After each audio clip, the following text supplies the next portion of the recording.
তাহলে জাতীয় বিশ্ববিদ্যালয়ের ২০২৫-২৬ শিক্ষাবর্ষে অনার্স ভর্তির কথা ভাবা হচ্ছে? দারুণ! আবেদনের শুরু থেকে শেষ পর্যন্ত প্রতিটা ধাপ সহজ করে বুঝিয়ে দেওয়ার জন্যই আমাদের আজকের এই আলোচনা। চলুন পুরো প্রক্রিয়াটা একেবারে হাতে কলমে জেনে নেওয়া যাক। তো আজকে আমরা ঠিক কি কি বিষয় নিয়ে কথা বলবো এক ঝলকে দেখে নিই। প্রথমে আমরা যোগ্যতা যাচাই করব, তারপর অনলাইন আবেদনের খুঁটিনাটি দেখব, এরপর থাকবে ভর্তি পরীক্ষা, মেধা স্কোর গণনার পদ্ধতি এবং সবশেষে ফলাফলের পরে করণীয় আর কিছু জরুরি সতর্কতা নিয়ে আলোচনা। ভর্তি প্রক্রিয়ার ক্ষেত্রে কিন্তু সময়ের ব্যাপারটা সবচেয়ে জরুরি। এই যে তারিখগুলো দেখছেন, এগুলো কিন্তু ক্যালেন্ডারে এখনই মার্ক করে রাখার মতো। বিশেষ করে ২৩ নভেম্বর আবেদন শুরুর দিন আর ৩১শে ডিসেম্বর আবেদনের শেষ দিন, এই দুটো তারিখ কোনোভাবেই মিস করা চলবে না। আচ্ছা, তাহলে শুরু করা যাক প্রথম ধাপ দিয়ে, আর সেটা হলো যোগ্যতা যাচাই। মানে আবেদন করার আগে তো নিশ্চিত হতে হবে যে প্রয়োজনীয় শর্তগুলো পূরণ হচ্ছে কিনা। চলুন দেখে নেওয়া যাক কি কি লাগবে। তো প্রশ্ন হলো, কারা কারা আবেদন করতে পারবেন, তাই না? এর উত্তরটা আসলে একেকজনের শিক্ষাগত যোগ্যতার উপর নির্ভর করে। চলেন শুরুতেই আমরা এইচএসসি বা এর সমমানের যারা পাশ করেছেন তাদের শর্তগুলো এক নজরে দেখে আসি। দেখুন, বেশিরভাগ আবেদনকারী তো আসে এইচএসসি বা সমমানের পরীক্ষা দিয়ে। তো তাদের জন্য প্রধান শর্তটা হলো পাস তো করতেই হবে, সাথে নির্দিষ্ট বিষয়গুলোতে অন্তত জিপিএ 2.0 থাকা চাই। আর একটা বিষয়, যারা হোম ইকোনমিক্স থেকে পাশ করেছেন তাদের আবেদনটা করতে হবে কিন্তু মানবিক বিভাগের অধীনে। আচ্ছা, এবার আসি ও লেভেল আর এ লেভেল পাশ করা শিক্ষার্থীদের প্রসঙ্গে। তাদের জন্য গ্রেডের শর্তগুলো বেশ আলাদা এবং সুনির্দিষ্ট। তবে এখানে সবচেয়ে বড় যে পার্থক্যটা সেটা হলো আবেদন প্রক্রিয়ায়। তাদের কিন্তু অনলাইনে আবেদন করলে চলবে না, সরাসরি ডিন অফিসে যোগাযোগ করতে হবে। বেশ, যোগ্যতা যাচাইয়ের পর্ব তো শেষ। এখন যদি সব শর্ত মিলে যায় তাহলে পরের ধাপ কি? অবশ্যই অনলাইন আবেদন। চলুন এবার এই প্রক্রিয়ার ভেতরটা একটু ঘুরে আসা যাক ধাপে ধাপে। অনলাইন আবেদন নামটা শুনলে হয়তো একটু জটিল মনে হতে পারে, তাই না? কিন্তু পুরো ব্যাপারটাকে যদি এই ৬টা সহজ ধাপে ভাগ করে নেওয়া যায় তাহলে কিন্তু কাজটা অনেক সহজ হয়ে যায়। মানে ওয়েবসাইটে ঢোকা থেকে শুরু করে একেবারে কলেজে ফর্ম জমা দেওয়া পর্যন্ত প্রতিটা ধাপ ঠিকঠাক মতো পার করলেই হলো।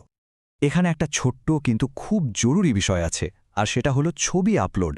ছবির মাপ, ফরম্যাট, ফাইলের সাইজ, এই বিষয়গুলো কিন্তু একদম নিখুঁত হতে হবে। কারণ বিশ্বাস করুন, এই সামান্য একটা ভুলের জন্য কিন্তু পুরো আবেদনটাই বাতিল হয়ে যেতে পারে। তাই আপলোড করার আগে এই ব্যাপারগুলো মিলিয়ে নেওয়াটা ভীষণ জরুরি। তো আবেদন প্রক্রিয়ার একটা অংশ হলো ফি জমা দেওয়া। আবেদন ফি হচ্ছে ১,০০০ টাকা। আর এটা জমা দিতে হবে পছন্দের কলেজে ৪ জানুয়ারি ২০২৬ তারিখের মধ্যে। এই তারিখটাও কিন্তু মাথায় রাখতে হবে। আচ্ছা, আবেদন তো করা হলো, এর পরের সবচেয়ে বড় চ্যালেঞ্জটা কি? ভর্তি পরীক্ষা। ঠিক তাই। তো চলুন আমাদের তৃতীয় পর্বে জেনে নিই পরীক্ষার হলে ঠিক কি কি হতে যাচ্ছে আর পরীক্ষার ধরনটাই বা কেমন হবে। পরীক্ষার কাঠামোটা কিন্তু বেশ সোজাসাপটা। এক কথায় বললে ১০০ নম্বরের একটা এমসিকিউ পরীক্ষা, আর সময় থাকবে ঠিক ১ ঘন্টা। আর এখানে একটা দারুণ ব্যাপার আছে যেটা অনেকের জন্যই স্বস্তির, সেটা হলো কোনো নেগেটিভ মার্কিং নেই। পরীক্ষার দিন সঙ্গে কি কি নিতে হবে এটা নিয়ে যেন কোনো দ্বিধা না থাকে।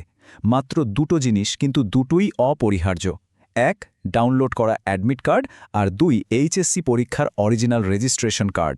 মনে রাখতে হবে, এর একটাও যদি না থাকে তাহলে কিন্তু পরীক্ষার হলে ঢোকা যাবে না।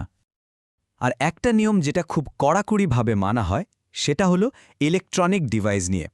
ক্যালকুলেটর, মোবাইল, স্মার্ট ওয়াচ, এই ধরনের কোনো কিছুই পরীক্ষার হলে নিয়ে যাওয়া যাবে না। নিয়মটা হয়তো একটু কঠিন মনে হতে পারে, কিন্তু এটা আসলে নিশ্চিত করে যেন পরীক্ষাটা সবার জন্য একটা স্বচ্ছ পরিবেশে হয়। বেশ, পরীক্ষা তো শেষ, কিন্তু এরপর চূড়ান্ত মেধাতালিকাটা কিভাবে তৈরি হবে? এখানেই আসে ২০০ পয়েন্টের একটা হিসাব। চলুন আমাদের চতুর্থ পর্বে এই হিসেবটাই একটু পরিষ্কার করে বুঝে নিই। পুরো মেধা স্কোরটা কিন্তু ২০০ নম্বরের উপর ভিত্তি করে বানানো হয়, আর এর ভাগাভাগিটাও খুব সহজ, 50-50। মানে ঠিক অর্ধেক নম্বর, অর্থাৎ ১০০ আসছে ভর্তি পরীক্ষার স্কোর থেকে, আর বাকি অর্ধেক আসছে একাডেমিক রেজাল্ট, মানে এসএসসি আর এইচএসসি জিপিএ থেকে। এখন এই যে একাডেমিক ১০০ নম্বর, সেটারও কিন্তু একটা ব্রেকডাউন আছে। এখানে এইচএসসির রেজাল্টকে একটু বেশি গুরুত্ব দেওয়া হয়েছে। এসএসসি জিপিএ থেকে নেওয়া হয় ৪০%, আর এইচএসসি জিপিএ থেকে আসে বাকি ৬০%। আচ্ছা, একটা প্রশ্ন কিন্তু আসতেই পারে, যদি এমন হয় যে দুজনের মোট স্কোর একদম মিলে গেল, তখন কাকে আগে রাখা হবে? হ্যাঁ, এমন পরিস্থিতির জন্য জাতীয় বিশ্ববিদ্যালয়ের একটা পরিষ্কার টাই ব্রেকিং সিস্টেম আছে। এইটাই ভাঙার জন্য কয়েকটা ধাপ পরপর দেখা হয়। একদম প্রথমে দেখা হবে ভর্তি পরীক্ষায় কে বেশি নম্বর পেয়েছে। যদি সেটাও সমান হয় তখন দেখা হবে জিপিএর হিসাব। এভাবেও যদি সমাধান না হয় তখন মোট নম্বরের দিকে যাওয়া হয়। আর সবশেষে বয়সও একটা ফ্যাক্টর হয়ে দাঁড়ায়। মানে মেধাক্রম ঠিক না হওয়া পর্যন্ত এই প্রক্রিয়া চলতেই থাকে। তো মেধা তালিকা হয়ে গেল, রেজাল্টও বেরিয়ে গেল। এর পরের কাজটা কি? ফলাফল হাতে পাওয়ার পর কি কি করতে হবে, চলুন আমাদের পঞ্চম পর্বে সেই বিষয়গুলোই জেনে নেওয়া যাক। ফলাফল বেরোনোর পর প্রথমে আসে ফার্স্ট আর সেকেন্ড মেরিট লিস্ট। এখন এই লিস্টগুলোতে নাম না এলেই যে সব শেষ তা কিন্তু নয়, তাদের জন্য সুযোগ আছে। আর সেই সুযোগের নাম হলো রিলিজ স্লিপ। এর মাধ্যমে অন্য কলেজে যেখানে সিট খালি আছে সেখানে আবেদন করা যায়।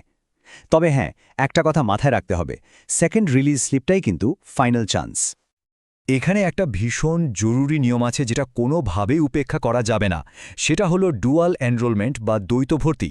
এটা কিন্তু কঠোরভাবে নিষিদ্ধ। মানে একই সাথে দুটো কোর্সে ভর্তি থাকা যাবে না। যদি কেউ এমনটা করেন তাহলে কিন্তু তার দুটো ভর্তি বাতিল হয়ে যাবে। তাই নতুন কোথাও ভর্তি হওয়ার আগে আগের ভর্তিটা অবশ্যই নিয়ম মেনে বাতিল করতে হবে। আমরা আলোচনার একদম শেষ পর্যায়ে চলে এসেছি। তো চলুন শেষ পর্বে এমন কিছু গুরুত্বপূর্ণ সতর্কতা আর টিপস জেনে নেওয়া যাক যেগুলো পুরো প্রক্রিয়াটা মসৃণভাবে শেষ করতে সাহায্য করবে।